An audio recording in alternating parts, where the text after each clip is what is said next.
and welcome to another program of Light and Life.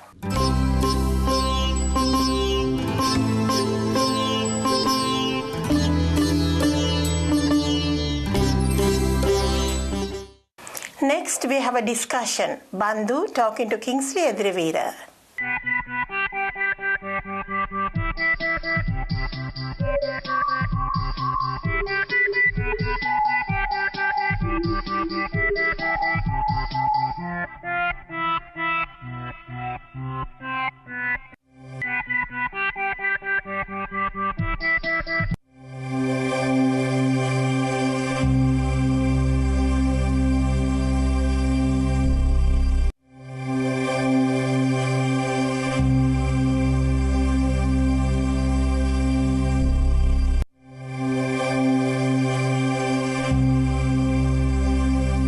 Good morning, Kingsley.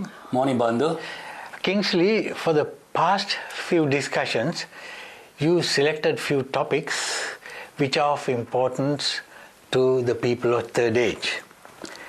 Now, like Tai Chi, yoga, and other things, the things that we should do, we shouldn't do, and that sort of thing. So, what have you selected for today's discussion? Well, Bandhu, for today's discussion, I thought we'll talk about the mental abilities and how the growing older, how it influences or has an impact on the mental abilities of a person. Yeah, of course, Kingsley, as well as the physical well-being, we have to be concerned about our mental health as well. Yes, that's true. I mean, that's even more important. Yeah. Bandhu, you know that growing older does not mean that your mental abilities will reduce. Right. Not necessarily reduce. Not necessarily. Yeah. Right. Because the researchers now believe, Bandhu, that many of the age-related changes that affect your mind, such as memory loss, are really lifestyle-related changes. That means how we go on about our day-to-day life. That is correct. Now, one of the most important things when I read this thing, some of the articles about this, Bandhu, is that what they say is that just as your muscles get flabby from sitting around, doing nothing, so does the brain. So, but of course, there are other factors. So, when you say that, Kingsley, what happens to the brain? I mean, Okay. We'll come to that, Bandhu, because you know why. I want to go through and see what changes happen to the brain according to the scientists. Right. But before that, you know, there are other factors that can affect the brain function. Right. Like certain prescription medicines. Right. And also some diseases, some sicknesses, like, for example, old age-related sicknesses such as Alzheimer's and all that. Yeah. So when you're taking these prescription drugs, you put it on a scale and say the advantages outweigh the disadvantages, so we take it. But of course there are disadvantages. Of course, not every drug has every medication has a disadvantage, but the point is if you got to take it for some reason, then you got to take it and there's not much you can do. Okay. But the point is that there are certain prescription medications which you take which seem to have side effects on your brain. Now, then, coming back to your question, age-related changes to the brain. Now, what is it? Now, Bandhu, you know what they say is fat and other deposits accumulate within the brain cells. Those are the neurons, which transmit and what they call the nerve cells.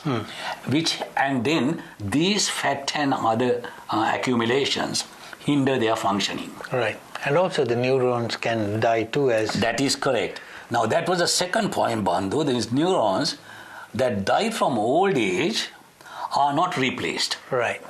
Now, the third point is because of this loss of neurons, Bandhu, means that the brain gets smaller with age. Right. So then these neurons, Bandhu, the nerve cells are the ones which transmit and send messages from your brain, from your central nervous system, your spinal cord and all that. Now these messages between these neurons are sent at a slower speed. As you grow older. As you grow older.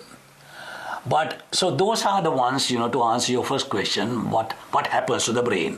All right, in a nutshell, that's what the scientists say.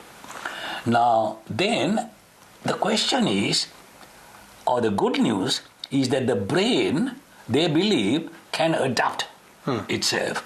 That the brain, though a brain that gets smaller and lighter with age, can still function relatively as effectively as a younger brain. Right. But this is where they believe that lifestyle changes can help. Yep. So that's why I said the same there. Right. So that this is what they say. Okay, now, what are the lifestyle changes, Bandhu? Is one of the most important thing is physical fitness. Right. Yep. Because it delivers oxygen to the brain. Right. Now, the other thing is to eat a healthy diet. Of course, that helps in any case. Good nutrition helps to keep your brain in optimum condition. Right. Now, what the medical profession generally say is that you got to make sure that your diet contains sufficient B group vitamins. I think when they are talking about cereals, legumes, pulses, beans, and I think even things like trout and salmon come into this category. Right. Right? So then another important thing is that you got to improve your mental fitness. Yes. Now, Bandhu, you know that the researchers at the Stanford University in the USA have found that with this mental fitness, right, that you can improve your mental ability by 30 to 50% simply by doing mental exercises. So what are the mental exercises? Okay. Now, what they say is keep your social life and engage in plenty of stimulating conversations. That's one. Then you got to even things like read newspapers, magazines, books and things like that. Right. Now, then they say play thinking games like Scrabble, cards, and even Trivial Pursuit and things like that. Which stimulates the brain. To stimulate the brain. Then they also say, okay, take a course on a subject that interests you. To cultivate a new hobby, for example. Even learn a new language, right? Because when the brain starts to move from something which are routine to something else, it exercises the brain. Then even doing, people don't do this anymore, crossword puzzles. Yeah. And, another thing which I read, I thought was very good, play games that challenge the intellect and the memory. Bandhu, we watch these quiz shows on television. Yep. They say play along with those contestants so that that you stimulate your brain. This is something you can do day in, day out. That is correct. And the last of all, so those are the ones. Last of all, they say you got to keep stress under control. Now, Bandhu, some of the programs we have done, like meditation and relaxation. Now, these are things which help to reduce stress. Not only that, Kingsley, one of the interviews I did with Dayananda on mindfulness, the scientists have found that there is through mindfulness and meditation, you can increase the brain activity, the communication, what you said, the neurons between neurons. Yeah, that's the thing, Bandhu. Like what they say, cortisol is one of these hormones which are stress related. I think your adrenal gland secretes this hormone, which is a stress-related hormone. Now, if you can keep those under control, and by techniques such as meditation, mindfulness, and relaxation, then it helps to improve and keep your mental abilities in control, under control. So, long and short of it is that when people say now that I'm retired, I want to keep my feet up and wait, it's not a good thing.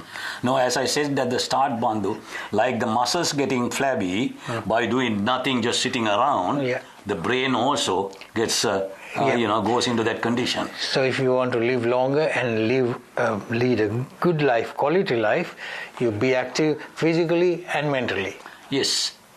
So I thought this is a topic which our seniors would certainly like to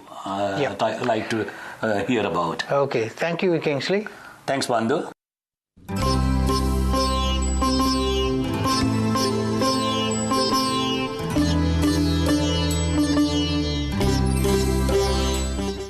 That's all the time we have for today. Till we meet again, I'm Mihiri Disanayaka.